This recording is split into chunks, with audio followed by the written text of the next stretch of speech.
para los compañeros, así que se vayan a integrar. Herman, ¿están listos? Hola, buenas noches a todos. Sí, ya estamos listos por acá. Pues sean bienvenidos a esta sesión. Soy Ana que no me deja compartir pantalla. Ya te doy los permisos ahorita. Ahí. Listo. En esta ocasión vamos a trabajar nosotros con la parte de vamos por acá. Solo pedirles si me confirman si se ve la presentación. Sí, sí se ve. Sí se ve, gracias. Entonces, vamos a recordar un poco rápidamente la parte de la aplicación, ¿verdad? Del análisis exploratorio de datos.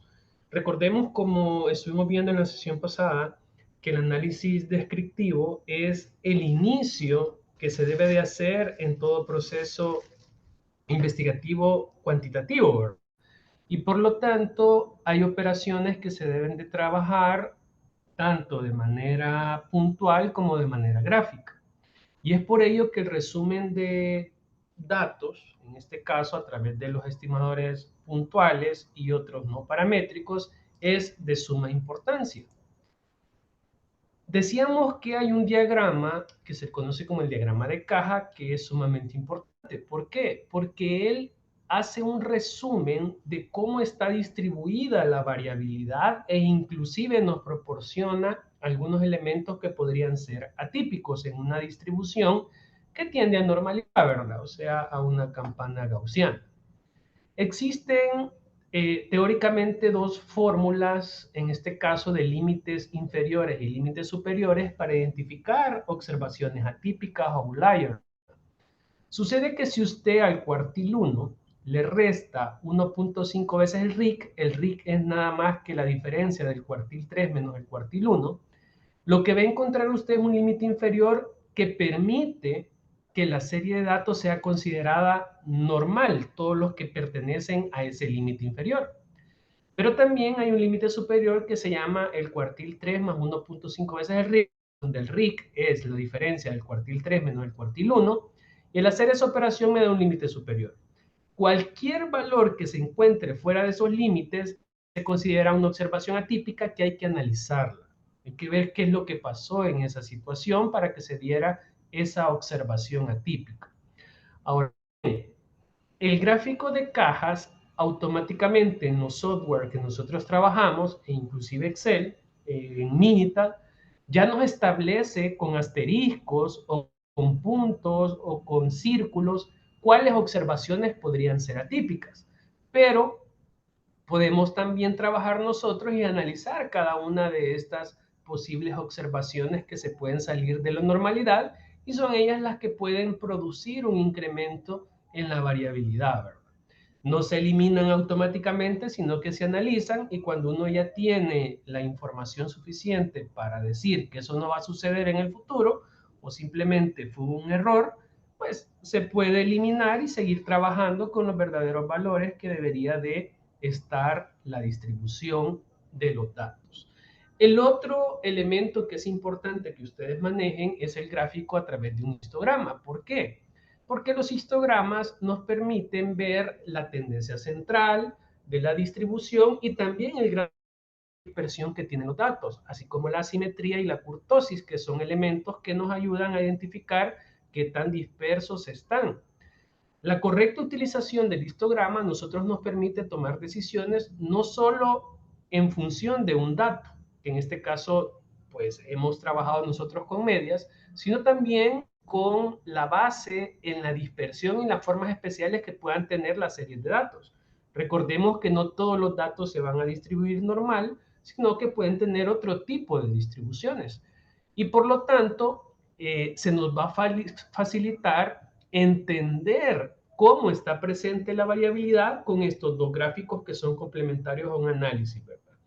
Además, favorece la cultura de los datos y los hechos totalmente objetivos y no subjetivos. Para que nosotros entendamos más esto, vamos a tratar de desarrollar el siguiente programa, que dice así. Vamos a hacer un análisis completo de estos datos que se nos presentan. Dice que los propietarios de negocios pequeños, me llamó la atención este problema que planteaba Anderson, suelen contratar a empresas con servicio de nómina para que se encarguen del pago de sus empleados. Entonces, veamos qué sucede, ¿verdad? Las razones son que encuentran regulaciones complicadas para el pago de impuestos y que las multas por errores en los impuestos de los empleados son elevadas. Entonces tratan de quitarse, haciendo esa tercerización, el hecho de estar ¿Ah? buscando esas irregularidades y estar colocando multas. Por lo tanto, de acuerdo con la revista, ¿verdad?, que se menciona acá, el 26% de las declaraciones de impuestos de los empleados contienen errores que ocasionan multas a los dueños. La siguiente es una muestra de 20 multas a propietarios de negocios pequeños y nos dan 820. Supongamos que estos son dólares, 820 dólares, 270 y así sucesivamente. Nos preguntan a nosotros cuál es la media de las multas, cuál es la desviación estándar. Es una observación atípica de 2040. Vamos a ver cuáles son algunas de las ventajas que tienen los propietarios de negocios pequeños al contratar una empresa de servicio de pago de nómina para que se ocupen del pago de sus empleados, incluyendo la declaración de impuestos para los empleados. Entonces, en este caso, yo me voy a ir a una hoja de Excel en la cual tengo la información, ¿verdad? Yo ya la pegué y voy a comenzar a hacer un análisis exploratorio. Entonces, lo primero que usted tiene que hacer es tener los datos, ¿verdad? Cuando ya tiene los datos, hagamos algunas estadísticas descriptivas. Por ejemplo, a mí se me ocurre hacer un análisis general. Para ello, me voy a ir a datos, opciones, complementos, complementos de Excel, y voy a activar la herramienta de análisis y solver por si necesito hacer algunas operaciones por ahí de algún modelo, pues lo voy a dejar ahí activado. Ahora que ya tengo esa información, me voy a ir aquí, inicio, datos. Híjole, no me aparece a mí, quiero ver qué pasó. Datos, aquí está. Eso no me aparece solver, aquí me tiene que aparecer análisis de datos. Vamos a ver qué pasó. ¿Será que voy a guardar?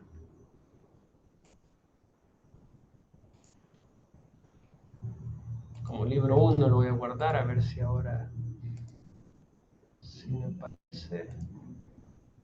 Y me voy a fórmula, datos. No me aparece activado todavía, miren. No sé si ustedes lo pudieron activar. Qué raro. Otra vez opciones, complementos, ir. Las voy a desactivar todas, le voy a dar a aceptar y lo voy a volver a hacer. Opciones, complementos, ir, solo análisis de datos, aceptar, ahí está. Hoy sí ya me lo activó, aquí está la opción. Entonces me voy a análisis de datos y aquí la opción que dice en específico estadísticas descriptivas. Entonces vamos a hacer un análisis descriptivo, vamos a seleccionar todos los datos, en este caso, y como está agrupado en columnas, lo dejo en columnas, le voy a poner rótulos porque agarré donde decía datos, y le vamos a pedir un resumen de estadísticas y también un nivel de confianza de la media del 95%. Adelante vamos a hablar de este famoso 95% de confianza, ¿verdad?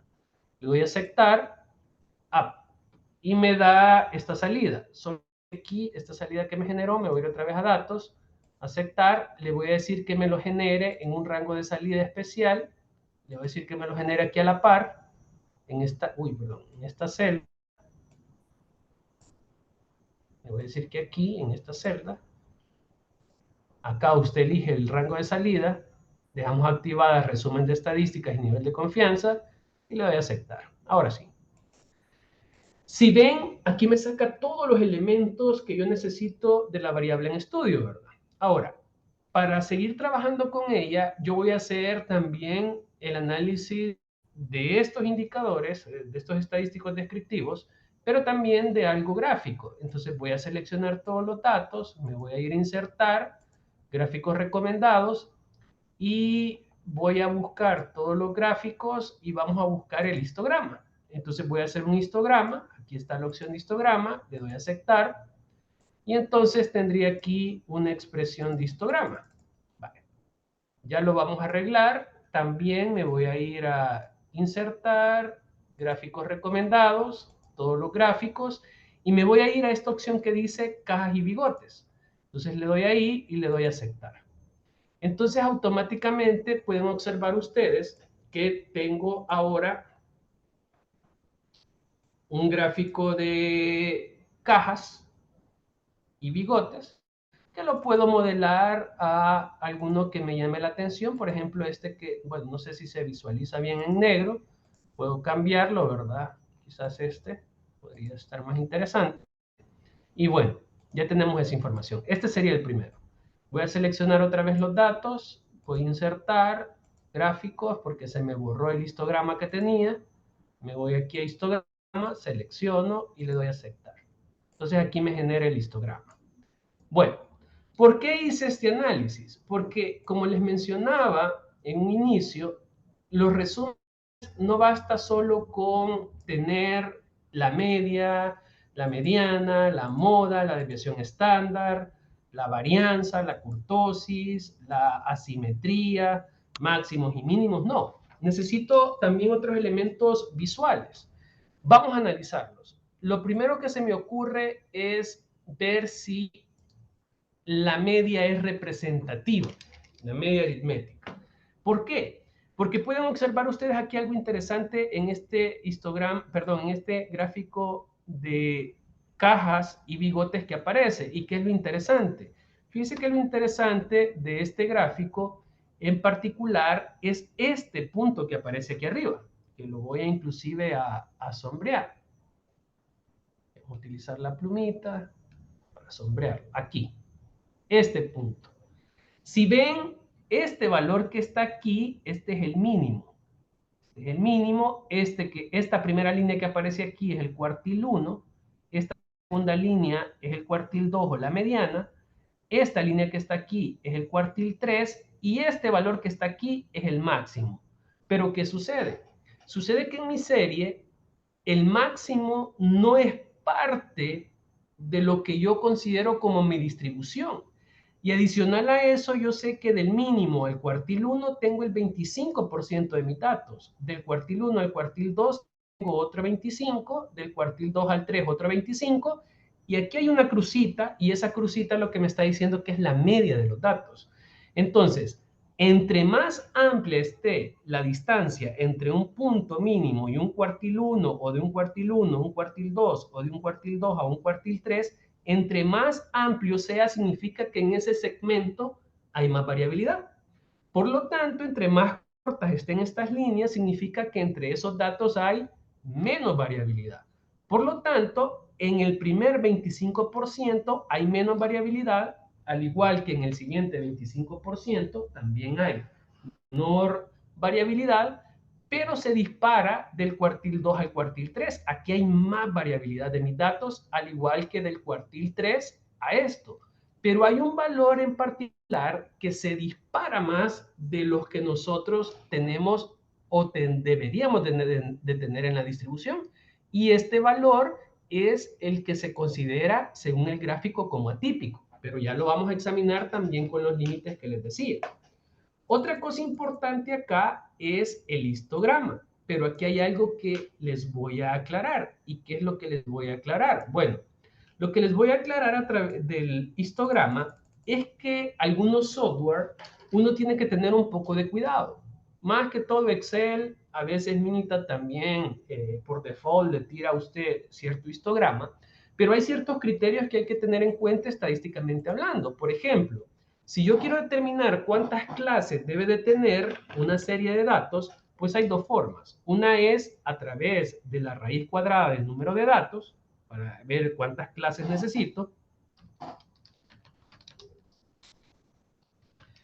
Y la segunda es con la fórmula de Sturger. ¿Y qué es la fórmula de Sturger? Pues él utiliza algo que nosotros conocemos como el logaritmo natural base 10, ¿verdad? Él trabaja con ese logaritmo. ¿Para qué? Para establecer un patrón de cómo se comportan los datos en la distribución, y cuando las muestras tienden a ser extremadamente grandes, considerando 300, 400, 1000 datos como grandes, tratar de minimizar la cantidad de clases que se van a generar, porque el objetivo del histograma es tratar de visualmente establecer un patrón de cómo se comportan los datos. Pero cuando yo saco la raíz cuadrada, a pesar de que me da un buen resultado, este resultado es bueno para muestras pequeñas, se considera. ¿Qué es pequeño? En este caso, si yo saco la raíz cuadrada del total de datos, que en este caso teníamos, según el contexto del problema, 20 datos, que sería de 20, me estaría diciendo que yo debería de tener entre 4 y 5 clases para ver mejor la tendencia de la serie. Aunque aquí se ve bastante bien, porque se observa que hay una simetría hacia la derecha. Eso implica que el índice de simetría aquí tiene que ser positivo. Aquí está, es positivo. Y adicional a eso nos indica que es mayor que de 1. Porque para ver una especie de campana, el índice de asimetría tendría que andar entre más menos 0.5. 0, ¿se acuerdan que era una simetría perfecta? Y más menos 0.5, pues tendría cierto sesgo a la derecha o a la izquierda, dependiendo si es positivo o negativo, pero este sí tiene un alto índice de asimetría, y como es positivo es hacia la derecha, como vemos en el histograma. La kurtosis, ¿qué es lo que nos está diciendo? ¿Qué tan picuda o plana es la distribución de datos? En este caso podemos observar que es asimétrica hacia la derecha, pero que también tiene un buen índice de kurtosis, o sea que tiene que ser positivo y mayor también a más menos 0.5. Si esté entre más menos 0.5, uno considera que tiene bastante condiciones de normalidad, ¿verdad? De campana gaussiana, la serie de datos que estamos analizando. En este caso tiene una alta kurtosis. O sea que todos los datos se están concentrando, o la mayoría de datos se están concentrando en la primera clase, y es lo que observamos acá. Luego, si vemos la varianza es alta. Es de 219.253.8 dólares al cuadrado. ¿Cuál era el problema de esto? Esto solo es la pauta para decir hay una gran variación en comparación entre los datos, y eso lo vemos reflejado aquí y también en el histograma. Pero ¿a qué quiero llegar con esto de los números de clases? Que a veces los software nos dan cierta información, pero uno tiene que tener claro algunos conceptos, como por ejemplo, que si yo tengo, imagínense, se me ocurre a mí, tengo 300. Entonces, si yo le saco la raíz cuadrada a 300 datos, me estaría indicando que tengo que hacer 17 clases. Eso todavía es manejable. Pero si yo le pongo 3000 datos, dice que tengo que hacer 54 clases. Entonces, eso ya no es relativamente manejable para el objetivo que pretendo de ver cuál es la tendencia. Entonces surge una condición que se llama la fórmula de Sturger para ver la cantidad de clases. Y la fórmula de Sturger es relativamente sencilla. Es una fórmula que establece una operación de 1 más 3.32 por el logaritmo log base 10, puede ser este log, base, uno puede establecer la base, pero puede ser base 10, y le vamos a poner, o pongamos el log base 10 de un solo, inclusive algunos pueden utilizar el logaritmo natural, el logaritmo neperiano, poner este de un solo base 10, del número que serían, creo que había puesto 3000. Entonces salían 57, ahora me salen 12 clases. Entonces, 12 clases es manejable que las 57 que me decía. Ahora, si le pongo 30.000, puse 3.000, ahora 30.000, me dice 15 clases, menos. Un poquitito más, y he aumentado la clase. En cambio, si yo saco la raíz de eso, me va a tirar un gran montón de valores. La idea fundamental de Sturger era decir lo siguiente: mire, cuando tienden a generarse un montón de clases, lo ideal es que usted comience a establecer rangos entre 10 y máximo 25 clases, cuando la muestra es extremadamente grande, o sea, 3.000, 5.000, 10.000, 20.000 datos para hacer un histograma. Y usted lo puede establecer de esa forma y se dará cuenta que va a tener mejores resultados. En mi caso particular, con la fórmula de la raíz cuadrada, porque la muestra es relativamente pequeña, pues debería de utilizar la raíz, no hay ningún problema. Si uso la de Sturger, que es 1 más 3.32 por el logaritmo base 10 de 20, se van a dar cuenta que me va a dar un valor bastante similar, que dice que anda de 5, por ejemplo, si lo aproximo. 5 clases me dice en esta situación Sturger.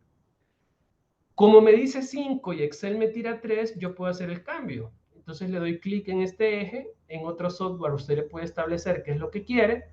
Aquí donde dice número de rangos, movemos aquí el scroll y en lugar de que me ponga 3, le establezco que me genere 4, por ejemplo. Y si ven, aquí sí se le ve más el sesgo a la derecha, porque esta es muy sesgada. Inclusive acá se puede ver en el diagrama de cajas y patas que tiene un alto sesgo, y el alto sesgo es hacia la derecha. Y también se ve influenciado por el valor atípico. Ahora, si yo digo y lo aproximo a 5, porque entre esos valores podría ser, ¿qué es lo que sucede? Se refleja más el sesgamiento hacia la derecha que tiene mi información. Entonces, pueden observar ustedes que las métricas que nos están diciendo la teoría a través de qué hacer cuando los datos son extremadamente, cuando las muestras, perdón, son extremadamente grandes, o en el caso de que un software esté definido de una manera, usted tiene la posibilidad de ajustarlo a los requerimientos que le sean más fáciles de entender para sus análisis. Entonces, no se dejen llevar por lo que pueda dar operación en un software en particular. Siempre hay que ir acompañado de la base teórica que fundamente y que nos diga en realidad qué es lo que está pasando. Entonces aquí, para mí, este sería bastante idóneo. Veo muy bien la forma que tiene la distribución, es sesgada a la derecha, con una alta kurtosis, y pues aparentemente tiene un valor sumamente extremo que se puede visualizar acá. Ahora, ¿qué tan representativa es la media si yo quisiera hacer un análisis para las cuentas estas y comenzar a contestar las preguntas? Bueno, primero dice cuál es la media de las multas. Fácilmente yo diría la media de las multas es 672.63. Ahora la pregunta es, ¿y es significativa? Depende de qué, del nivel de variabilidad o de la desviación estándar para distribuciones que tienden a la simetría. En este caso tiene una simetría bastante fuerte, pero podríamos analizarla como una distribución que tiende a buscar cierta simetría.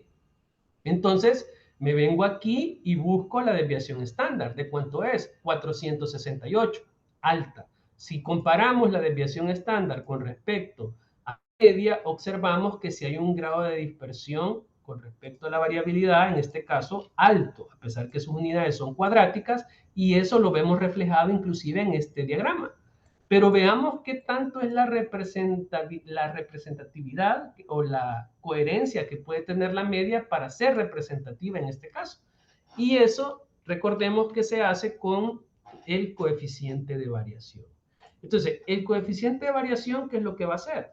Yo relaciono la desviación estándar, que sería este valor, y lo divido entre la media. Y ese me da un indicador. En este caso, yo lo voy a pasar a porcentaje y me dice que es aproximadamente del 69.6%. ¿Qué quiere decir esto? Que la serie de datos o donde yo capturé la muestra es totalmente heterogénea. ¿Hola? ¿Sí? Creo que alguien hablaba, no. Entonces les decía, si yo quiero, si la media es representativa con respecto a la desviación estándar, lo que hago es agarrar la desviación estándar, dividirla entre la media, multiplicarla por 100 o pasarla a porcentaje, y me dice que es del 69.6%. ¿Qué quiere decir eso según lo que vimos en la sesión pasada? Bueno, me voy a ir a la presentación y voy a ponerme exactamente en lo que decía el licenciado Alberto Bonilla, que en paz descanse. Decía que si era más del 40%, la media era carente de representatividad. Entonces, si usted toma decisiones directamente con la media, déjeme decirle que va a tener más probabilidades de equivocarse al tomar esa decisión. Entonces, ¿por qué? Porque la variación está bien disparada y también tenemos una observación atípica. ¿Se recuerdan que yo les dije que habían unos límites para ver si una observación era atípica o no? Aquí es fácil verlo en el gráfico. Yo veo acá este punto fuera y este es atípico. ¿Y qué punto es? Si me posiciono en él, dice que es el punto de 2040, la multa que tiene 2040. Y en el ejercicio dice, es una observación atípica la multa más alta de 2040, la respuesta por el método gráfico sería sí. Pero ¿qué pasa si lo hago con un método más numérico? En este caso, mediante los límites inferior y superior para considerar que esos puntos deben de pertenecer como puntos normales de la serie. Entonces hacen el cálculo del límite inferior. ¿Y eso cómo se calcula? Bueno, esto tiene que ver con los cuartiles que he mencionado que se ven en el gráfico, en este caso, de cajas y bigotes. Recuérdese que el resumen lo da ahí y ese gráfico nos dice mucho. Nos está diciendo cómo es la dispersión, nos está diciendo cómo es la distribución, que sesga hacia la derecha y qué segmentos tienen más sesgo e inclusive qué dato es atípico. Pero veamos cómo hacemos el cálculo de una manera más manual. Sería el cuartil, y aquí hay una función que se llama cuartil inc. Vamos a agarrar los valores de la serie y aquí, en mi caso es punto y coma. Punto y coma, le voy a decir que me calcule el cuartil 1. Cierro y a esto le voy a restar 1.5 veces multiplicado y le vamos a poner aquí el cuartil in otra vez, solo que sería de esta serie, un coma, va a ser el cuartil 3, cierro paréntesis, menos otra vez cuartil, solo que ahora cuartil inc, agarro la serie y punto y coma, le pongo 1 porque quiero el cuartil 1. Entonces esta sería la fórmula. Cuartil 1 menos 1.5 veces el cuartil 3 menos el cuartil 1. Si le doy Enter, me dice que el valor mínimo de multa que yo esperaría es de menos 407. Como la serie que yo estoy analizando no tiene valores negativos, yo lo aproximo a 0. Digo que el límite es 0, porque no hay valores negativos. Ahora, si yo tuviese valores negativos y positivos, entonces sí, yo dejaría este límite, pero cuando sé que la serie no va a tomar esos valores, lo aproximo a 0. Luego, el límite superior, ¿cómo lo va a calcular usted?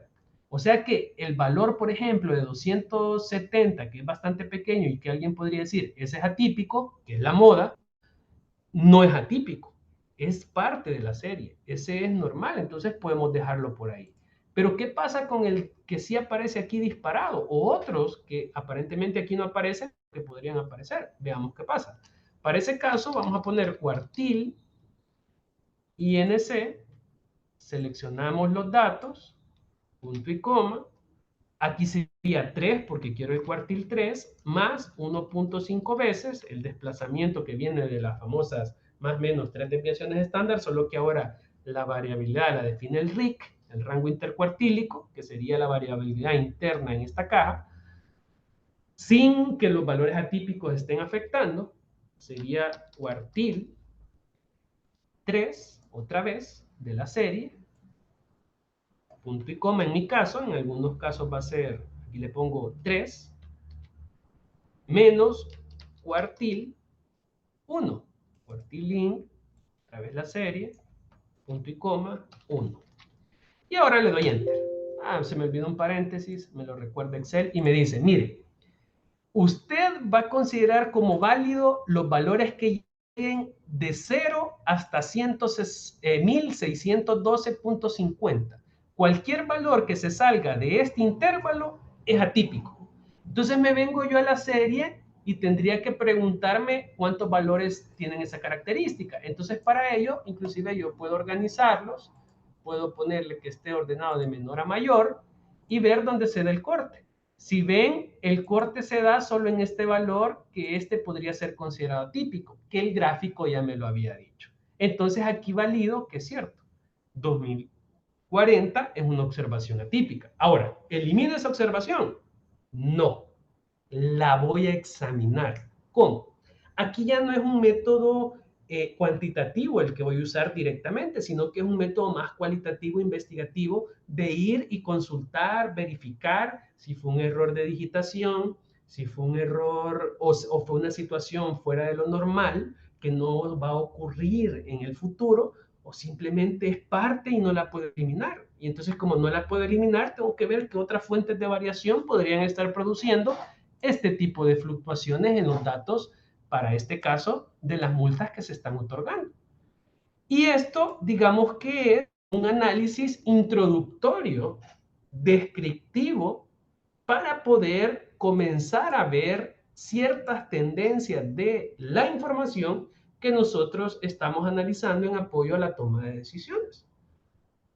Esto es básicamente un análisis más completo. Ahora, si a mí me dicen, mire, ¿qué recomienda usted? ¿Utilizar la media para representar a las multas? Yo le diría no. ¿Qué voy a utilizar? Voy a utilizar la mediana. ¿Por qué?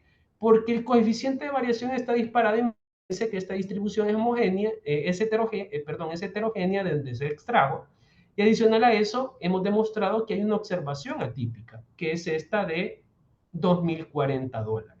Y por lo tanto, está produciendo, no sé qué es lo que en este caso estaría definiendo este crecimiento, pero al saber qué está pasando, yo diría, mire, porque hay tanta variabilidad ahí que pueda que sea parte de lo que está en las multas, pero yo me iría por lo más probable, y lo más probable en este caso y sensato sea que la mediana me represente a las multas, que sería más o menos de $450 como medida de tendencia central.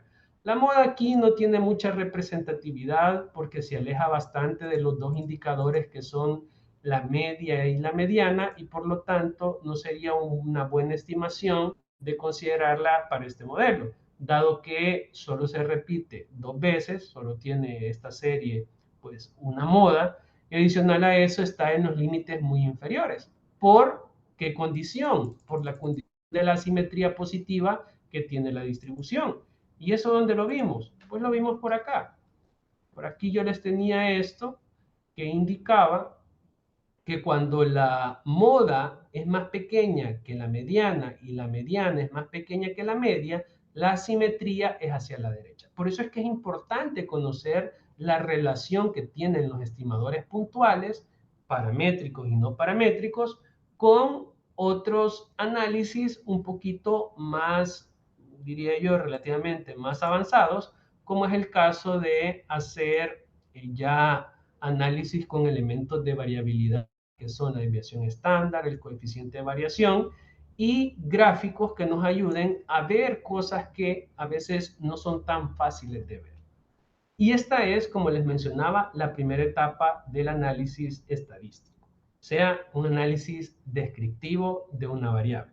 Esto se puede hacer para varias variables, lo van a hacer prácticamente siempre, cálculos de media, de mediana, de desviación estándar, de varianza, eso es de lo más común. También cálculos de rango como medida de variabilidad para hacer algunas cartas seguramente, y como complementos las kurtosis.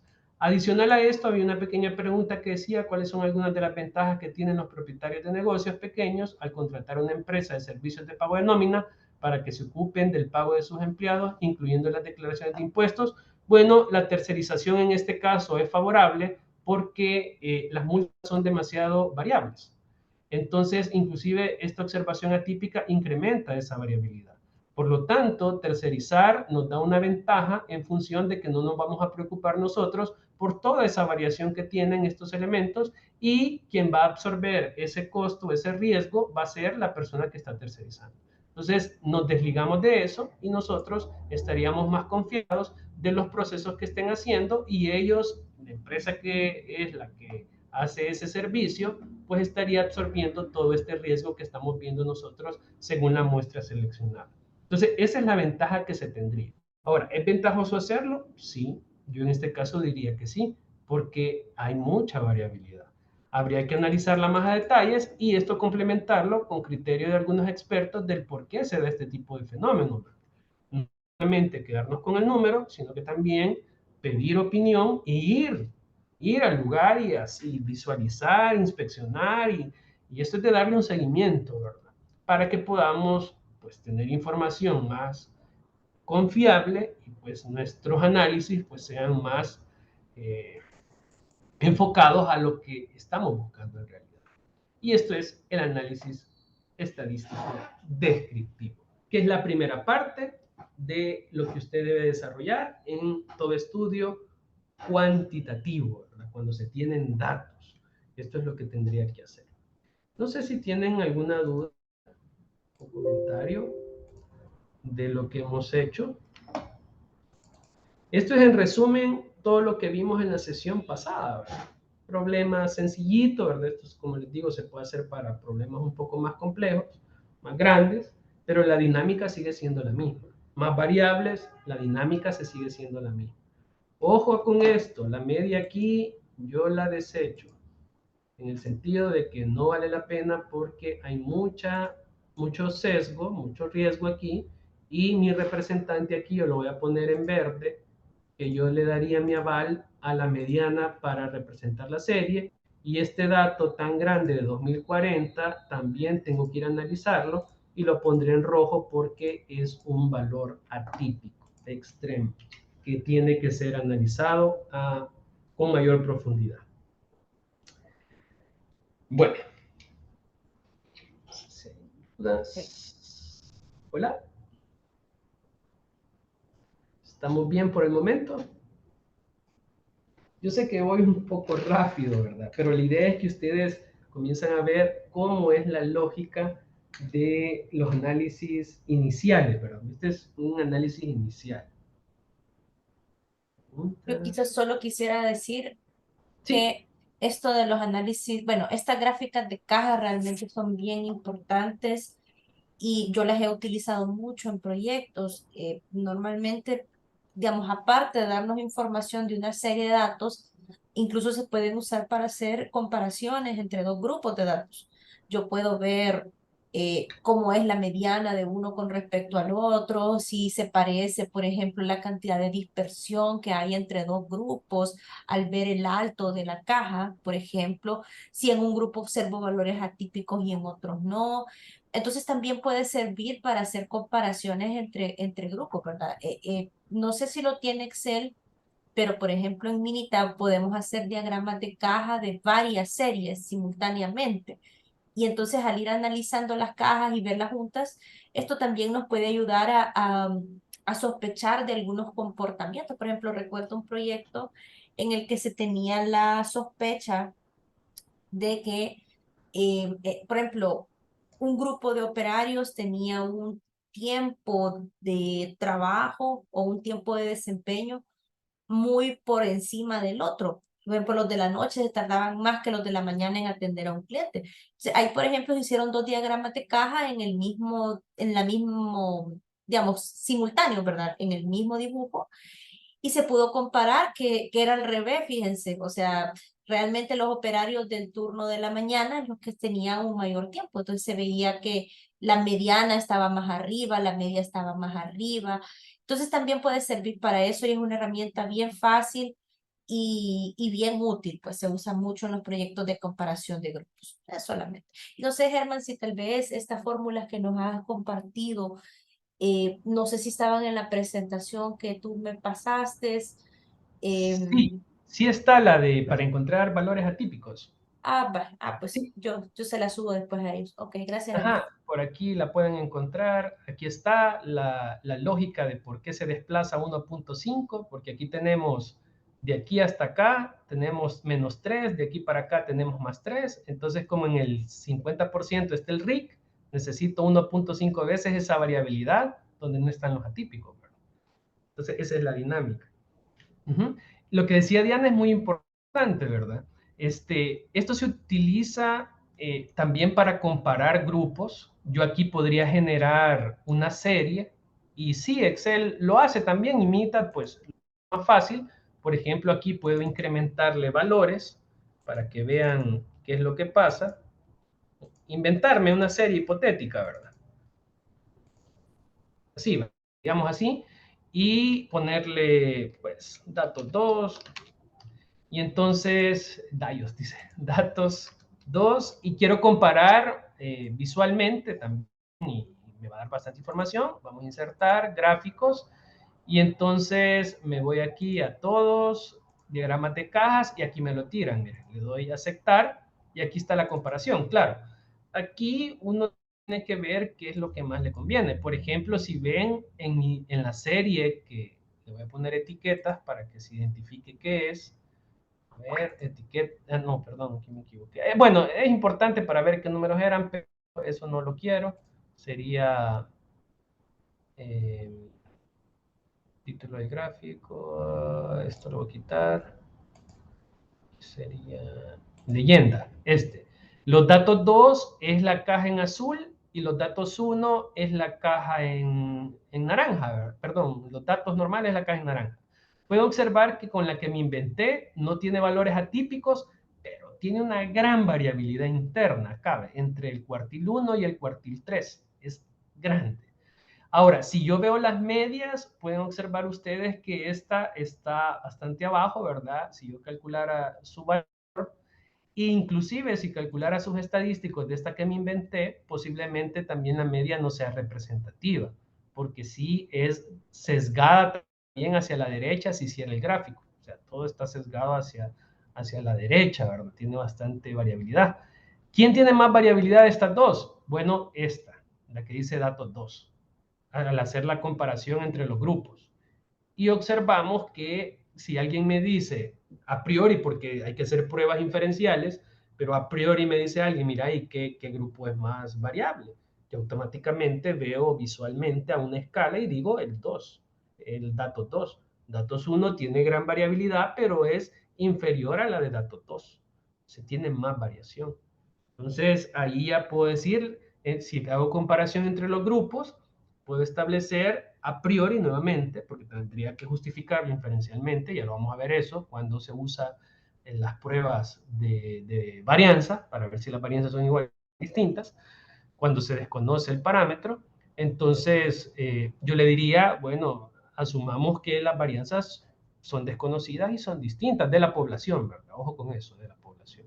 Pero es correcto si para también hacer comparaciones. Es muy útil, casi que en la gran mayoría de análisis se hace uso de esto, ¿verdad?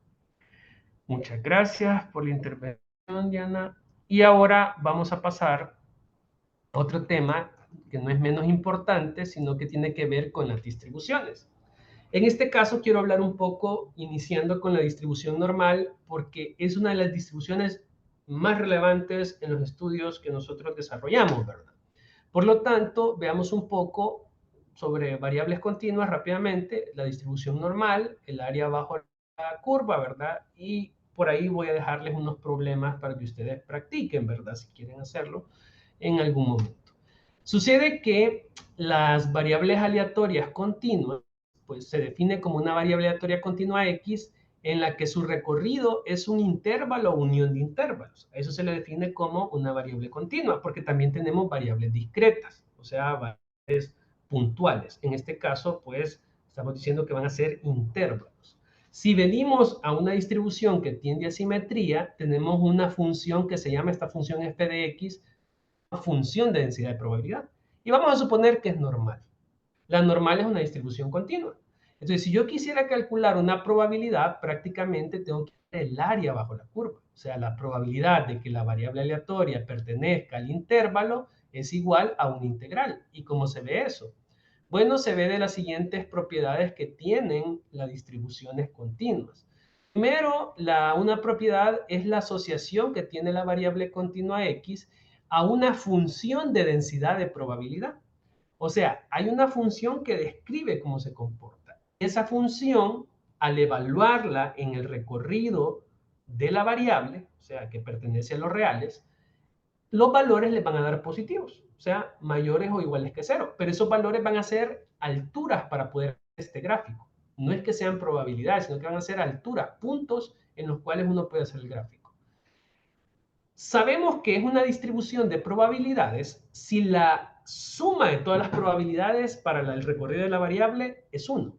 Si no me da 1, entonces no es una distribución de probabilidades, o en este caso una función de densidad de probabilidad, la que yo estoy manejando. Si quiero calcular una probabilidad para una distribución continua, pues tengo que hacer la integral de un límite inferior a un límite superior, y esto es, pues, tres propiedades que tienen las distribuciones continuas, ¿verdad? Además, una distribución está definida totalmente por dos parámetros, que son su media y su variancia, o su media y la desviación estándar. Entonces, el cálculo también tiene que ver, es un cálculo matemático, ¿verdad? Solo se las dejo indicadas para que ustedes vean de dónde viene esto de la esperanza matemática, que es la media de la distribución, y la varianza que puede tener una distribución, y por ende, si hay una varianza, pues hay una desviación estándar asociada, ¿verdad? Sucede que la que a nosotros nos interesa es la distribución normal, con parámetro mu y sigma, donde mu es la media de la población y sigma es la desviación estándar de la población.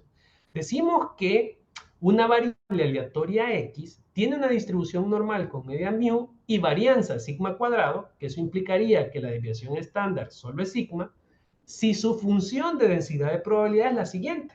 Entonces, la función es esta. Esta función la desarrolló Gauss, el famoso príncipe de las matemáticas, en donde dice que es 1 sobre la raíz cuadrada de 2pi por la desviación estándar por el número de Euler a la menos un medio de un valor que más adelante le vamos a llamar z, una estandarización, que la estandarización se llama el valor de la variable menos el parámetro media entre la desviación estándar pero poblacional al cuadrado.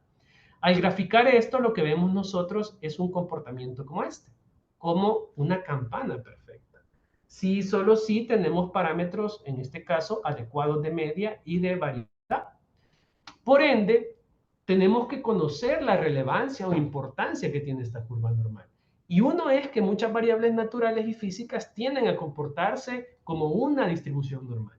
Lastimosamente, cuando yo trabajo series de datos, y más que todo si son tiempos, en algunas ocasiones la distribución normal, si tengo que hacer una especie de simulación, no me agrada. ¿Por qué no me agrada? Porque casualmente la distribución normal toma valores desde menos infinito hasta más infinito. Y el tiempo no puede tomar valores negativos. Entonces, uno tiene que tener claro también que a pesar que se puede ajustar a una distribución normal una serie de datos, también identificar que hay otras distribuciones que pueden ser utilizadas, y eso va a depender del investigador y también de las características inherentes de los procesos que ustedes van a hacer más adelante. Pero sucede que muchas de las variables se distribuyen normal. Además, la distribución normal sirve como aproximación de varias distribuciones probabilísticas. Como por ejemplo, yo puedo pasar de una binomial a una normal bajo ciertas condiciones. Que en este caso la condición que pide es que n, o sea, el número de muestras o ensayos, por la probabilidad de éxito que es p, sea mayor o igual a 5. Y la otra es que el fracaso, que sería Q, por el número de elementos, que en este caso sería N o ensayos, también sea mayor o igual a 5. Si cumple esa condición, esta situación es probable que se pueda pasar de una binomial a una normal.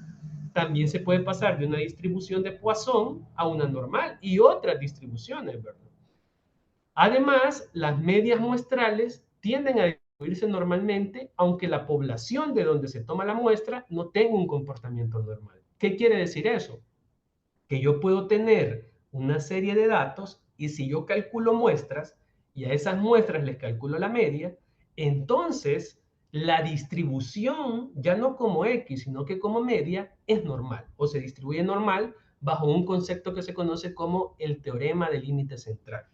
Eso es importante también conocerlo, porque de eso se basa el principio que ustedes van a utilizar en control estadístico, ¿verdad? Que ustedes calculan muestras, a esas muestras les calculan la media y la grafican y ven las propiedades de la distribución normal para identificar cómo está el proceso. Entonces, eso es sumamente importante. Y esto no solo va para una variable, digámoslo así, bueno, para variables, también puede ser para atributos, para la proporción, por ejemplo. La proporción muestral se distribuye normal también, que es el segundo caso. Las proporciones muestrales P circunflejo tienden a distribuirse normalmente cuando las muestras son suficientemente grandes. Y entonces, ¿qué es suficientemente grande? Les decía yo, aquí lo voy a dejar indicado, n por p mayor o igual a 5, o n por q mayor o igual a 5, donde q es igual a 1 menos p para una distribución binomial. Y la última es que de la distribución normal se derivan otras distribuciones probabilísticas que ustedes van a utilizar en inferencia estadística, como son la chi cuadrado, la t de Student, la f de Fisher o Sconeder, o aquí aparece al revés, ¿verdad? De Sconeder o de Fisher, que se utilizan también en la parte inferencial y que ustedes van a hacer uso de ellas muy pronto. Aquí yo traté de hacer algunas gráficas para que vieran ustedes qué pasaba si yo mantenía fija la desviación y variaba la media, pues solo son desplazamientos, ¿verdad? Lo ideal en este caso es el caso con media 0 y varianza 1, que es el principio para la distribución normal estándar, y es esta que está aquí bien bonita, pero si la desplazo la media, manteniendo la desviación estándar constante, que implicaría que la varianza es constante, entonces solo hay desplazamiento de media y también desplazamiento de media, solo que para la derecha. ¿Qué pasa si yo hago lo contrario? Si dejo la media centrada en 0 y comienzo a variar la varianza a través de cambios en la desviación estándar. Entonces lo que hace son cambios en el índice de kurtosis. Ven que aquí lo ideal es media 0, de varianza 1, que la desviación estándar sería 1, una campana bien bonita, pero si voy incrementando el índice de kurtosis, cada vez se va haciendo más negativo y tiende a hacerse bastante plano, o sea, platicúrtico. Eso implica que la variación va incrementando. Entonces aquí podemos ver qué es lo que sucede con cambios de varianza, ¿verdad? A pesar de que la varianza pueda ser constante, pero implicaría que están bastante dispersos. El hecho es que uno busca que la varianza sea la que es natural, o sea, lo natural, y que sea constante, ¿verdad? Eso es lo ideal. Aquí es donde surge la primera distribución que surge de la necesidad de trabajar con la distribución normal y que se llama la distribución normal estándar o normal tipificada. Esta es una variatoria que se desarrolla a través de que el cálculo del integral que se tenía originalmente era demasiado complejo. Entonces se diseñó trabajar con esta que es bien bonita, miren, media 0 y varianza 1. Si yo hago una estandarización con esos parámetros, hay una función de densidad de probabilidad que es mucho más fácil y que se desarrolla con una z. ¿Y cómo se ve esa gráfica? Supongamos esta campana perfecta que está aquí con parámetros ideales y se desplaza una desviación, dos desviaciones y puedo seguir desplazándome tres desviaciones, tanto a la derecha como a la izquierda. Pero esa es de la variable original x. Pero ¿qué sucede si yo digo que ahora la variable x va a ser una transformación de z? Entonces, esta distribución que está aquí tiene una condicional que ahora podemos hacer una normalización de esa variable si y solo si conocemos la desviación estándar, tanto de los datos originales poblacionales y la media poblacional. Ojo, para utilizar la distribución Z se necesita conocer la varianza de la población. ¿Por qué? Porque ella ha sido diseñada para dicho parámetro, varianza poblacional. Entonces, la Z, la distribución normal estándar, se usa cuando yo conozco la varianza de la población. ¿Y cuál es la estandarización? Matemáticamente pueden ver ustedes acá que es un valor de Z sería el valor de la variable menos el parámetro entre el otro parámetro, que en este caso viene dado por la desviación estándar. Sí, solo si la distribución es normal. Esa es otra característica para la variable. O sea, la variable tiene que ser normal para la estandarización que voy a hacer. Y esto tiene que ser de la población para usar Z. En conclusión, podemos establecer que la puntuación de Z indica cuántas desviaciones típicas tiene el valor X por encima a la derecha o por debajo, que sería a la izquierda, de la media, en este caso mu. Los valores de X que son mayores que la media tienden a puntuaciones de Z positivas, o sea, los que se van alejando van a tener ustedes valores de Z positivos, y los que se van alejando a la izquierda, que son menores, en este caso los valores menores de X a la media, tienden a dar valores negativos de Z o puntuaciones de Z negativas. pero las probabilidades de X y de Z para esos valores son las mismas. Para hacer un pequeño ejemplo de cómo funciona esto de la distribución, veamos este caso hipotético. Dice así: la incertidumbre de la demanda, particularmente en la industria de la moda, es rápida y una preocupación importante. Por este motivo, Carol Wilson ha decidido echar un vistazo más de cerca a la distribución de la demanda de varios artículos que manufactura en su empresa. Ha pedido que analices la demanda de uno de los jeans básicos de la compañía, los jeans rectos de corte regular, con un SKU, y ahí propone el SKU, ¿verdad? La demanda semanal de este artículo se encuentra distribuida normalmente. Esto es importante, que me digan que la variable es normal o que yo demuestre que la variable es normal, ¿verdad?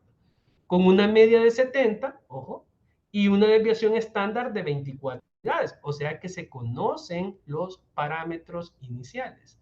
Tenga en cuenta que este SKU no está en el conjunto de datos en donde se definieron dichos parámetros. ¿Qué quiere decir? Ojo, que esos son parámetros. O sea que esto ya estuvo procesado. Había una base de datos en la cual se sacaron unos parámetros. Ahora le pregunta, si almacenó 84 unidades de jeans rectos de corte regular para la semana 1, ¿cuál es la probabilidad de que la demanda durante la semana 1 exceda el nivel de existencias? O sea, una probabilidad. Puede hacer el cálculo porque vale la pena establecer cómo se hace esto y qué interpretación tiene. Solo vamos a hacer esto, lo voy a copiar, me lo voy a llevar a mi hoja de trabajo aquí en Excel, lo vamos a pegar por aquí y le voy a dar un poquito de zoom para que puedan visualizar el problema. Aquí está.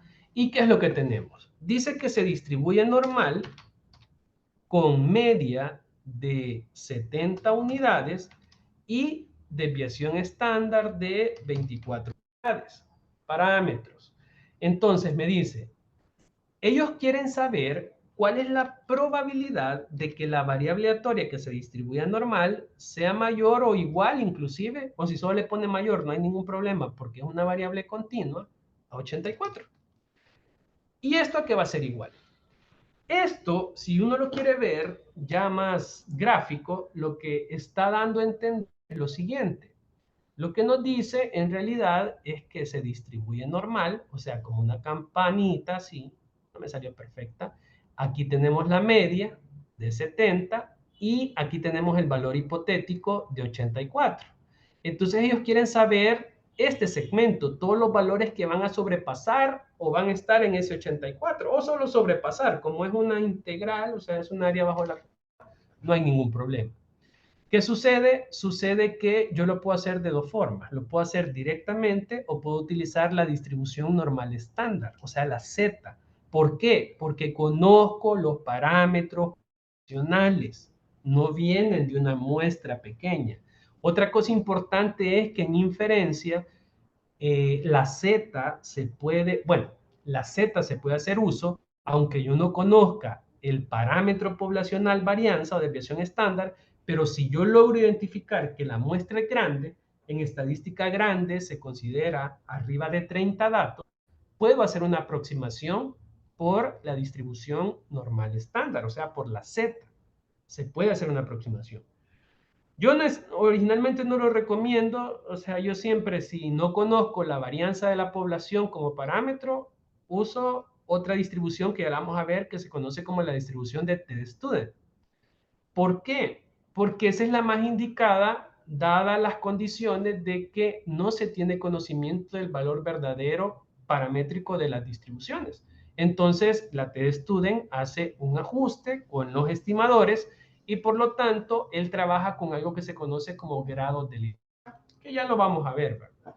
Entonces, aquí, ¿qué es lo que tendríamos? Rápidamente, casualmente Excel y muchos software hacen probabilidades acumuladas. ¿Qué quiere decir eso?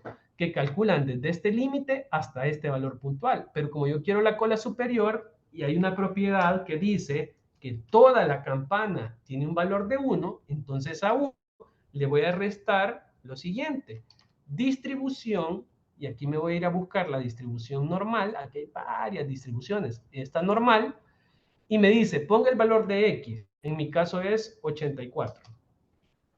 punto y coma. ¿Qué desviación está, qué media tiene? Ah, 70 como parámetro, punto y coma. ¿Qué desviación estándar tiene? Ah, mi desviación estándar es de 24. ¿Acumulado verdadero o falso probabilidad bruta? En este caso usted siempre va a poner acumulado. ¿Por qué? Porque si le pone falso, lo que va a encontrar es una altura para graficar. Nunca se le pone falso, a no ser que quiera hacer el gráfico. Le damos Enter y me dice que la probabilidad, en este caso, de que la demanda durante la semana 1 excede el nivel de existencia en inventario es del 27, casi 28%. Eso haciéndolo a través de la distribución normal. Ahora, si yo lo hago de la distribución estandarizada, ¿qué es lo que vamos a hacer? Lo que vamos a hacer primero es sacar la estandarización, pero ¿cómo se saca? El Z dijimos que se sacaba por medio de el valor de la variable, que es 84, menos el valor de la media, que es 70, entre el parámetro de desviación estándar, que es 24. Entonces, así es como se calcula, ¿verdad? Al tener esto, me dice que el Z es de 0.58. O sea que si yo hago distribución Z, tengo que buscar una probabilidad para este valor. ¿Cómo lo vamos a hacer? Así. La probabilidad de que Z sea mayor, voy a poner mayor o igual porque sigue siendo continua, a 0.583, por ejemplo, a que es igual, me va a dar aproximadamente el mismo valor que teníamos aquí arriba. ¿Pero cómo? Me voy aquí y pongo distribución normal estándar. Y mire lo que me dice, deme el valor de Z y le vamos a dar el valor acumulado, me dice acá. ¿Cómo así? Ah, bueno, lo que me está diciendo es que prácticamente yo voy a poner este valor de Z, punto y coma, y le voy a poner verdadero. Pero ¿qué es lo que va a hacer? Lo que va a hacer es darme la probabilidad desde aquí hasta el valor puntual de 0.58. Entonces, como yo lo hice en el caso pasado, le voy a anteponer un 1 y le voy a restar toda esa probabilidad. Entonces, para que vean que da exactamente el mismo valor al hacer la estandarización. En conclusión, la Z se usa cuando la distribución de la variable es normal y conozco los parámetros varianza, para ser más específico, que en este caso sería la desviación estándar de la población, o en su defecto, cuando la muestra sea grande. ¿Y qué vamos a considerar grande? Arriba de 30. Si es arriba de 30, usted puede utilizar la aproximación sin ningún problema. Ahora, suceden otras situaciones como la siguiente. ¿Cuántos genes rectos de corte regular, en este caso SKU, necesita tener en stock para reducir la probabilidad de que la demanda excede el nivel de existencias al 12%? Entonces, en este caso, es un proceso inverso. Me están diciendo cuál es el valor de X, pero que no sobrepase un valor hipotético con un 12% de existencia. O sea que esta probabilidad chiquitita que estaba aquí era de 12. Puedo decir lo siguiente, entonces lo que quieren es que sea menor o igual a un valor hipotético de X minúscula, con una probabilidad de ¿cuánto? De 0. Si es el 12%, sería 88. Ahora quieren el valor de X a través de una probabilidad. Aquí puedo utilizar la distribución Z, pero también puedo hacerlo directamente. O sea que X va a ser menor o igual a ¿qué? ¿Cuánto debo de tener yo en stock para reducir? Entonces le voy a poner no menor o igual, sino que igual, ¿verdad? Aquí voy a venir y voy a decir, vaya, más inversa, voy a utilizar una distribución que se llama la inversa de la normal. Y mire lo que me pide la probabilidad. Como es acumulada, esa le voy a introducir, 0.88. Punto y coma, la media, ¿de cuánto era? Yo necesito sus parámetros para poder hacer todo esto. Y desviación estándar, 24. Entonces me dice, mire, para que usted solo se quede desabastecido el 12% de las veces por demanda excesiva, tiene que tener en este caso, un stock más o menos entre 98 y 99 jeans. Y solo el 12% usted esperaría que tenga problemas, ¿verdad? Y se exceda, ¿verdad? O sea, prácticamente vamos a tener problemas el 12% de las veces de quedarnos desabastecidos. Pero actualmente estamos quedando desabastecidos casi el 28% de las veces. Ese es un problema. Con esto ya mejoraríamos. Y esta es una de las aplicaciones que tiene la distribución normal y su benevolencia, ¿verdad? Para hacer unos pequeños análisis. Pero la historia no termina acá. La historia es un poco más compleja. ¿Por qué? Que también hay otras distribuciones importantes y hay que saber cuándo utilizarlas. Vamos a recapitular y comenzamos. La Z, perdón, se usa cuando la distribución, o sea, la variable, se distribuye normal y yo conozco los parámetros de la población varianza. Entonces ocupo la Z sin miedo. O cuando la muestra es mayor a 30. Esa es una aproximación.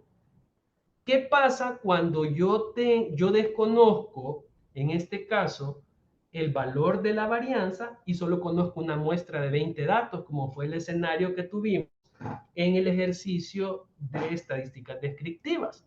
Bueno, ahí tenemos que hacer uso de una distribución T. Sí, solo si la variable aleatoria se distribuye normal. ¿Pero con qué condición? Pues podemos ver en la lámina lo siguiente. Decimos que la distribución T de Student describe, también como en el caso de la Z, las distancias estandarizadas de la media de la muestra hasta la media de la población, o sea, las diferencias. El dato puntual menos la media de la población. En este caso, él hace una sustitución. Si usted no conoce la media de la población, o si casualmente la conoce, pero no conoce el parámetro varianza y la muestra es pequeña, en este caso, entonces usted hace el supuesto siguiente, dice, cuando la desviación estándar de la población no se conoce. Entonces, aquí usa usted T.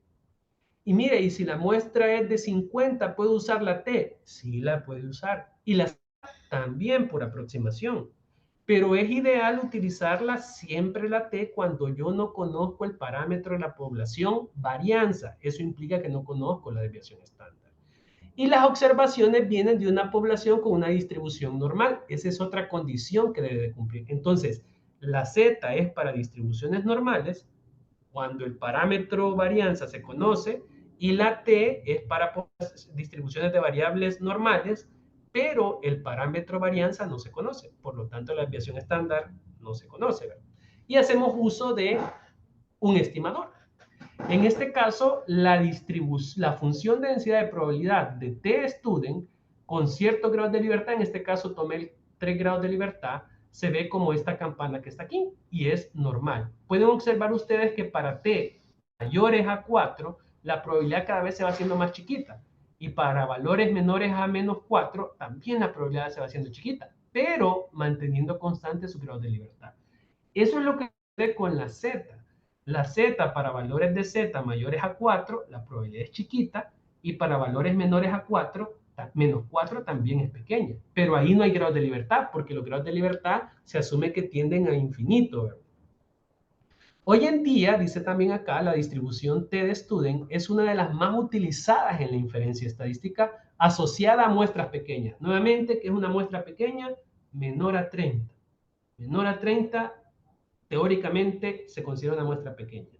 De forma que es la que en este caso se suele utilizar para el contraste de una media muestral con la población y para la comparación de dos medias. Lo que decía Diana, a veces hay que hacer comparaciones entre dos grupos y entonces a veces los grupos son pequeños o las muestras que hemos seleccionado son pequeñas. Son 15, 20, 25, 10, 12 son pequeñas y quiero hacer comparaciones. Entonces, cuando hago inferencia, voy a tener que hacer uso de las T de Student. Sí, solo sí, no conozco el parámetro de la población varianza, que en su caso sería desconocer la desviación estándar. Ahora, si la muestra es de 10 o 20 y yo conozco la desviación estándar, entonces use la Z. No hay ningún problema. Sí, solo sí se desconoce la varianza poblacional de las poblaciones en estudio. Ojo con esto. Esta es la clave. Mire, desconocer la varianza de la población y que las muestras sean pequeñas. Esto se hace para una población, inferencias para una población y inferencias para dos poblaciones, o sea, comparaciones entre dos poblaciones con respecto a su media.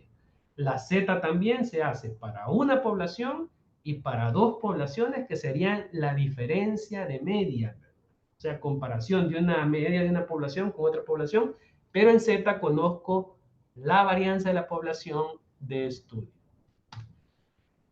¿Cuál es la otra distribución que hay que conocer? Es la distribución de chi cuadrado o chi cuadrada. Esta se utiliza en casos muy especiales. ¿Cuál es el caso especial? Bueno, si la distribución es una chi cuadrada, es una distribución continua que se especifica por sus grados de libertad. Otra cosa que no hablé aquí, ¿qué son los grados de libertad en este caso? Si es para una sola población, los grados de libertad es el total de datos de la muestra menos 1. Esto es para una población. Uy. Si es para comparación para dos poblaciones, y dependiendo de las características inferenciales, ¿verdad?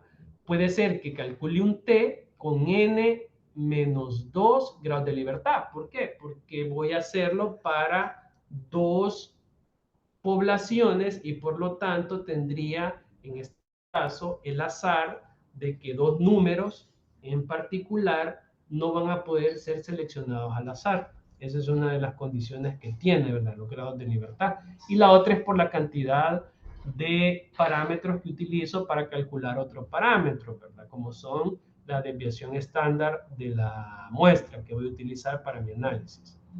Ahora, la distribución chi cuadrada es una distribución continua que se especifica por los grados de libertad y el parámetro de no centralidad.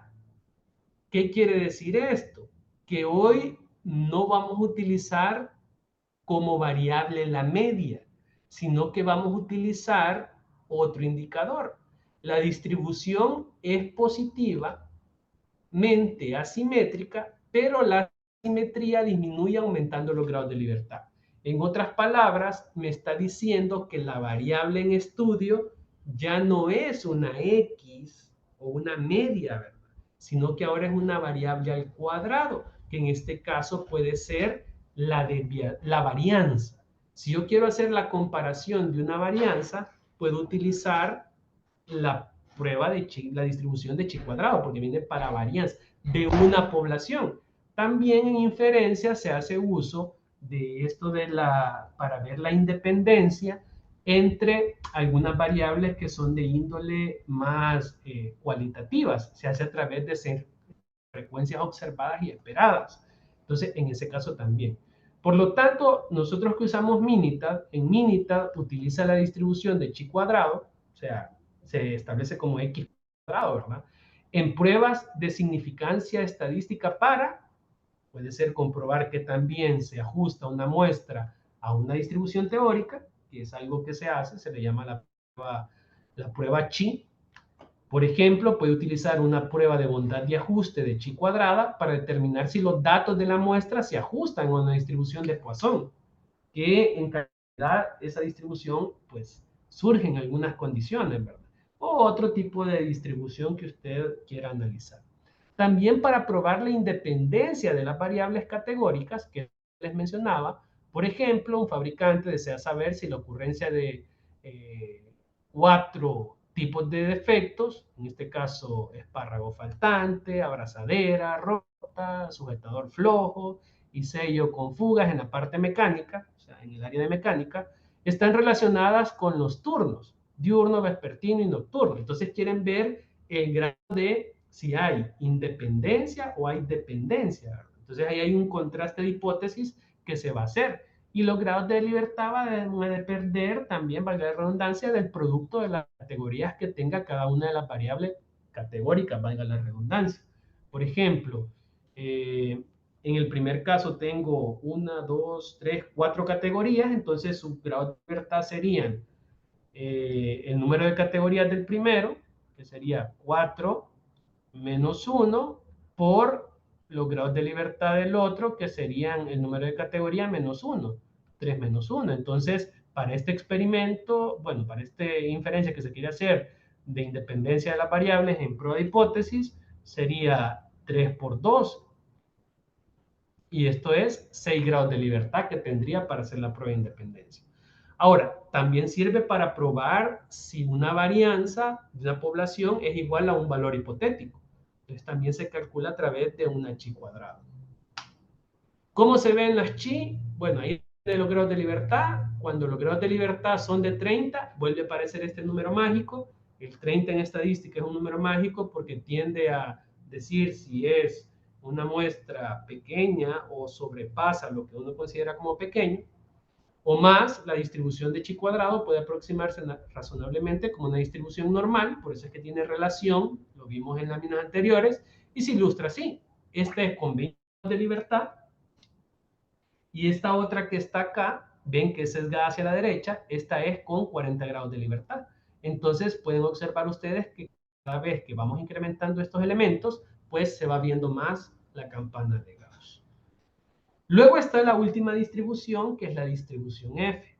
La distribución F es una distribución continua de muestreo de la relación de dos variables aleatorias independientes con distribuciones chi cuadrada. ¿Qué quiere decir? Que vienen de cocientes de dos varianzas, por ejemplo.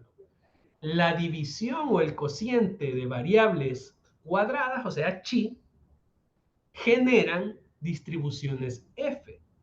Por lo tanto, cuando yo quiero hacer inferencias de si dos varianzas son iguales, tengo una población de una varianza y tengo, perdón, tengo una población y tengo su varianza y quiero comprobar si esas varianzas para otra población las puedo considerar iguales, pues hago un contraste y ocupo un estadístico F. ¿Por qué?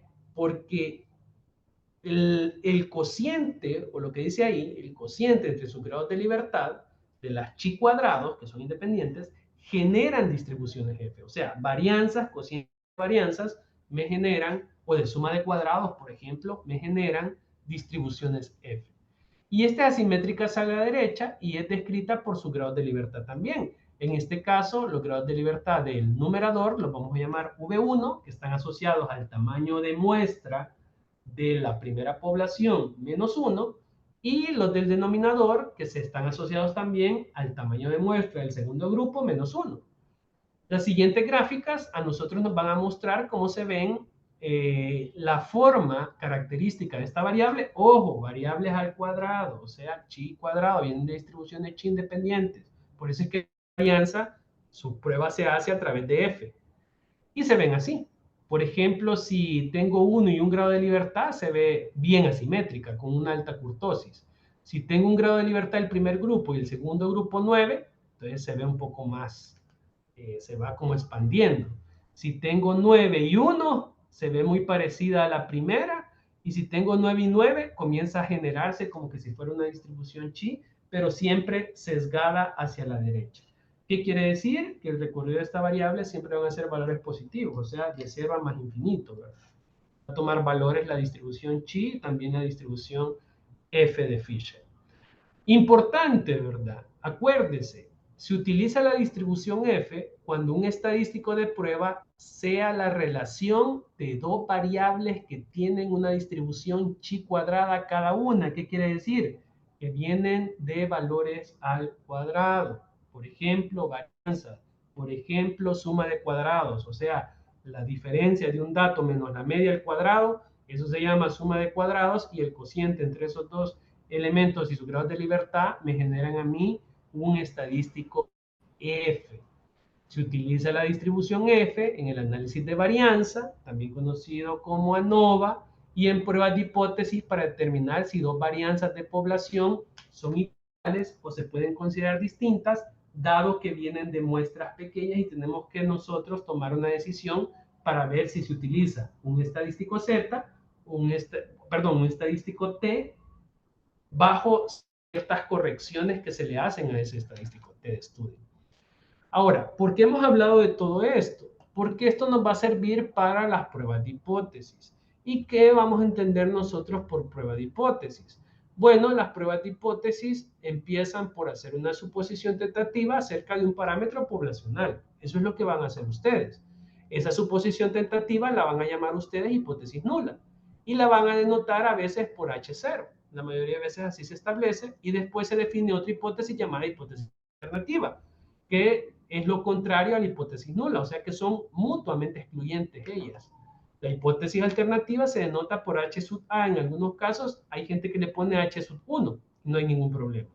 En el procedimiento de prueba de hipótesis se usan datos de una muestra para probar las dos afirmaciones que son contrarias. O sea que si H0 es que la media es igual a 5, quiere decir que HA sería que la media es distinta a 5, porque tienen que ser mutuamente excluyentes. En la elaboración se van a dar cuenta ustedes que para aprender a formular este tipo de hipótesis correctamente se necesita cierto grado de práctica. Nosotros, por lo menos yo, todavía tengo algunos problemas en definir algunas hipótesis porque no es sencillo. Hay que saber sobre lo que se está haciendo y entonces a veces yo no domino la temática y entonces me es difícil plantearla, ¿verdad? Pero con el tiempo uno comienza a identificarlas de manera más sencilla. Por lo tanto, dice aquí al principio hay cierta confusión al elegir las hipótesis. Pero algo que sí puedo garantizarles es que la hipótesis nula siempre tiene la igualdad. Y la alternativa, o también conocida como hipótesis de trabajo, nunca va a tener la igualdad en su desarrollo. Además, se tiene que, ya para ir finalizando, se concluye que la hipótesis de investigación es verdadera si los datos muestrales contradicen a la hipótesis nula. Pero ¿cómo vamos a hacer eso? Bueno, lo vamos a hacer a través de un contraste. ¿Cómo se hacen los contrastes? Bueno, la hipótesis nula puede tener tres casos.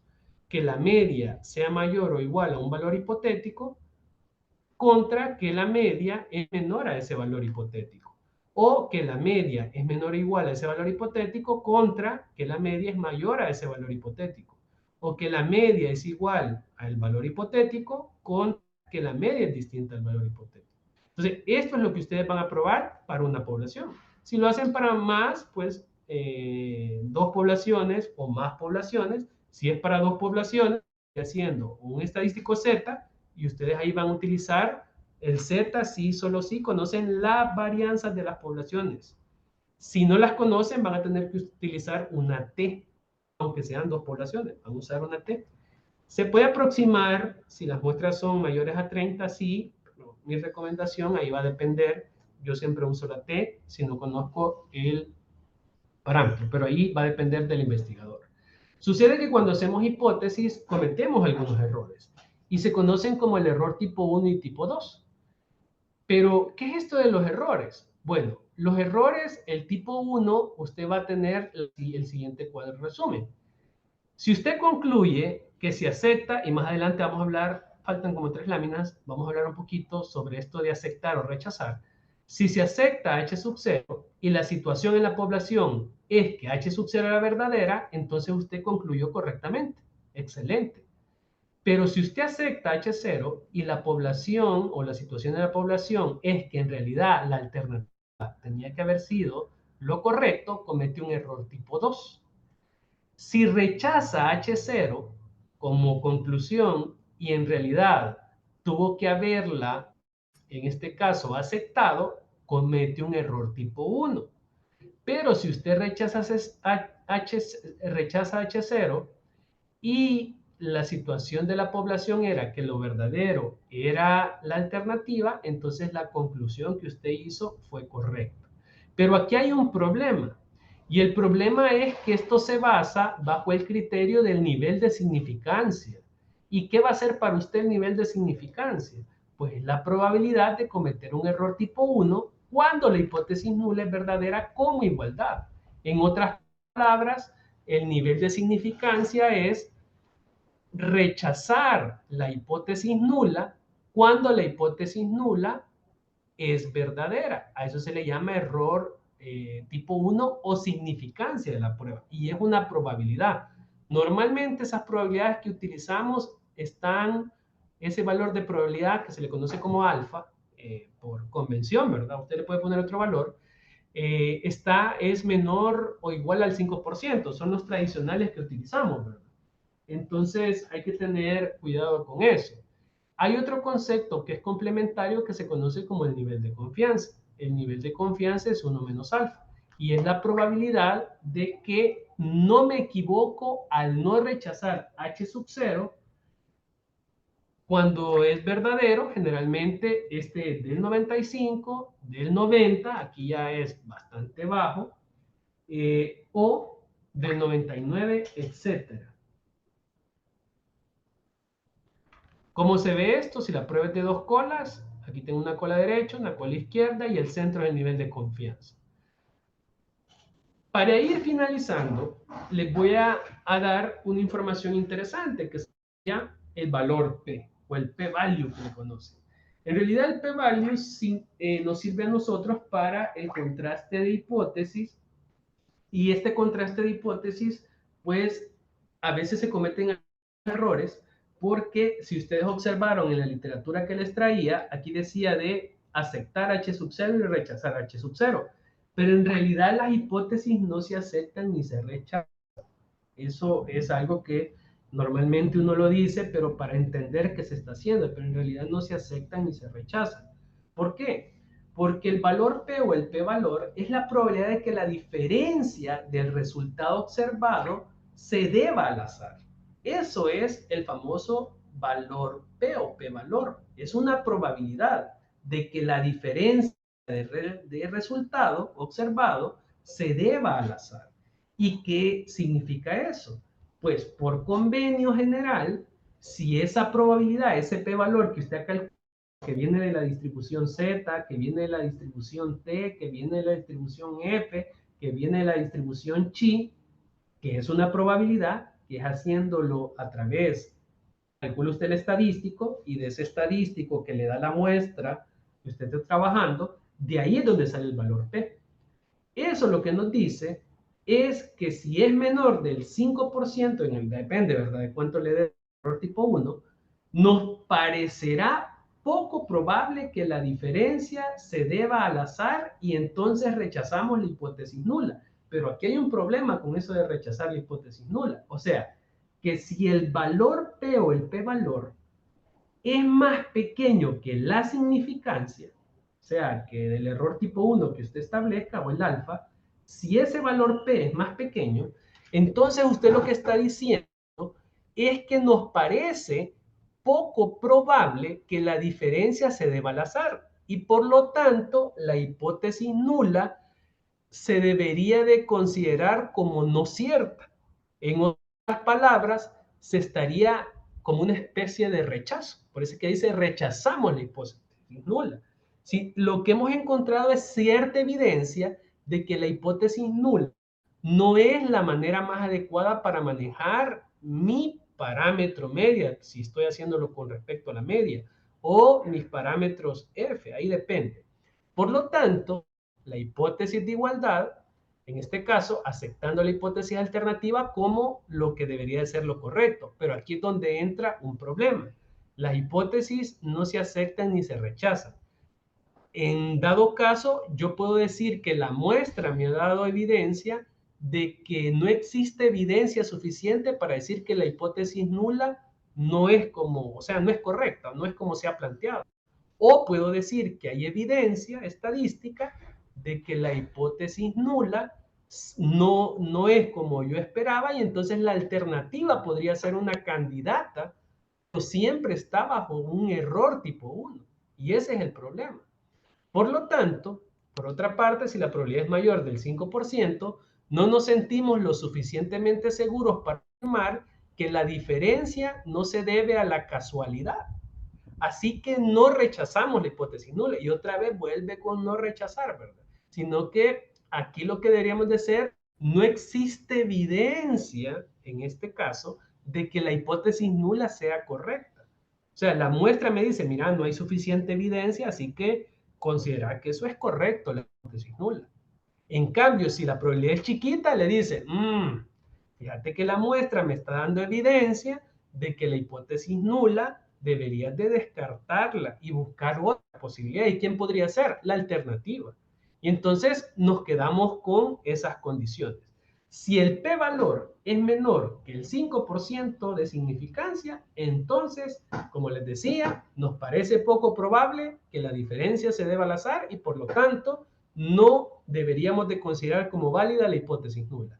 Pero si la probabilidad es mayor que el 5%, asumiendo un 5% como la significancia, no nos sentimos lo suficientemente seguros para afirmar que la diferencia no se deba a la casualidad. Así que no debemos de rechazar. Entonces me está dando la muestra, información de que la hipótesis nula, pues anda siendo bastante certera. Entonces no puedo rechazar. Algunas cosas que tienen que considerar ustedes a la hora de utilizar el p-valor. Primero, es falso que un p menor del 5% signifique que la hipótesis nula es falsa. Y una probabilidad mayor del 5% que la hipótesis nula es cierta. Eso es falso. ¿Por qué? Bueno, es falso porque, como mencioné en un principio, el abordaje que se hace es siempre probabilístico. Entonces siempre va a existir un margen de error, que es la significancia. Lo de error tipo 1 y error tipo 2 siempre va a haber ahí. Por lo tanto, es falso que un valor estrictamente menor a eso hace que signifique que la hipótesis nula es falsa, porque hay falsos positivos y falsos negativos y todo eso. Entonces hay que tener cuidado en eso. También es falso que el valor de P tenga relación con la fiabilidad del estudio. ¿Sí? Eso también es falso. ¿Por qué? Porque podemos pensar que las conclusiones del estudio serán más fiables cuando menor sea el valor P, pero tampoco eso es cierto. Porque en realidad el valor de P es la probabilidad de obtener un valor semejante por azar si repetimos el experimento en las mismas condiciones y no solo depende del efecto que queremos demostrar si exista o no cierta fiabilidad, sino que hay otros factores que pueden influir en la magnitud de P. Por ejemplo, el tamaño de la muestra influye. Entre más grande sea la muestra, pues es mejor. El tamaño del efecto que estoy estudiando también. La varianza de la variable de medida también es otro factor que puede influir. La distribución de probabilidad que se emplea también, porque a veces son aproximaciones y puede tener un proceso en ese caso que no necesariamente un P más pequeño haga fiable el estudio. Y otra cosa que incrementa también, un P pequeño a veces puede incrementar pues, mis recursos. Por lo tanto, un P pequeño puede que me dé la razón o no, ¿verdad? Lo ideal es que exista bastante evidencia. Eso sí, que me da bastante evidencia, sí, pero no necesariamente fiabilidad. También es falso que el valor de P tenga relación con la repetí, lo mismo, perdón. Y el último, es falso que el valor de P represente la probabilidad de que la hipótesis nula sea cierta. Es falso. O sea, es falso que el valor de P represente la probabilidad de que la hipótesis nula sea cierta. ¿Por qué? Porque siempre estamos poniendo cierto grado de error en el estudio. Porque, por ejemplo, la creencia esa de que, que el P represente la probabilidad de que la hipótesis nula sea cierta es una creencia porque a veces nosotros buscamos que el valor exacto de P y no nos conformamos con saber solo si es mayor o menor a esa significancia que establezcamos del 5%, por ejemplo. La culpa que podemos tener de cometer este tipo de error está en el concepto, más que todo, de que se tiene una mala interpretación de la probabilidad condicional, porque viene más de probabilidades condicionales eso. ¿Y qué es eso de la probabilidad condicional? Por ejemplo, a nosotros nos interesa saber cuál es la probabilidad de que la hipótesis nula sea cierta una vez que hemos obtenido unos resultados con nuestros ensayos, que en este caso serían con nuestros experimentos. Entonces, eso es una probabilidad condicional, pero esa probabilidad condicional no es fácil de encontrar, la verdad. Sin embargo, también se puede establecer que el valor P lo que nos proporciona es la probabilidad de obtener nuestros resultados bajo el supuesto de que la hipótesis nula es cierta, o sea, la probabilidad condicional de que los resultados son correctos, dado que la hipótesis nula es cierta. Por eso es que muchas personas Y es cierto, esto que voy a mencionar, mencionan que la hipótesis nula es verdadera. Se oye feo, aunque he estado diciendo lo contrario, ¿verdad? Pero así se hace, se dice que esa hipótesis es verdadera hasta que no se demuestre lo contrario.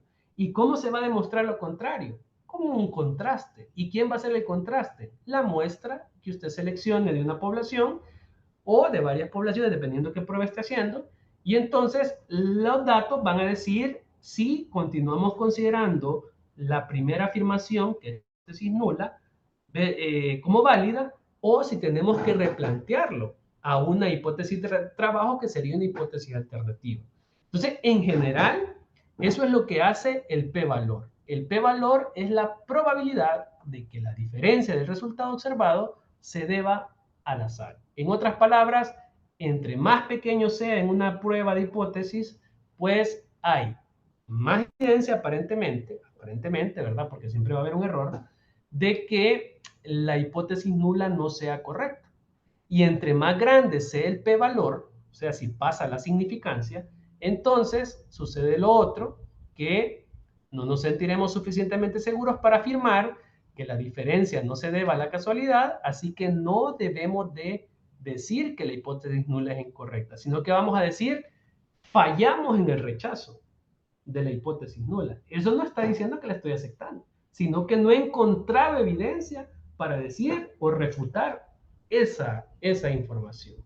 Y por aquí les queda a ustedes pues algunas fórmulas para que vean los criterios de la regla de rechazo de algunas pruebas de cola inferior, cola superior, de dos colas.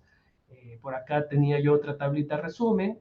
Diana les va a proporcionar más información, pero para que se vayan familiarizando con el p-valor, que es lo que sucede, lo que buscamos siempre como criterio de rechazo es que el p-valor sea menor que la significancia, o igual, ¿verdad? En dado caso. Y aquí está también para la proporción, y que hay algunas aplicaciones que ustedes pueden practicar, ¿verdad? Cuando pues tengan tiempo, ahí les dejo esa información. Entonces, esto es lo que quería hablar en esta noche. Las disculpas que me pasé del tiempo, ¿verdad? Pero es importante que habláramos un poco sobre ello.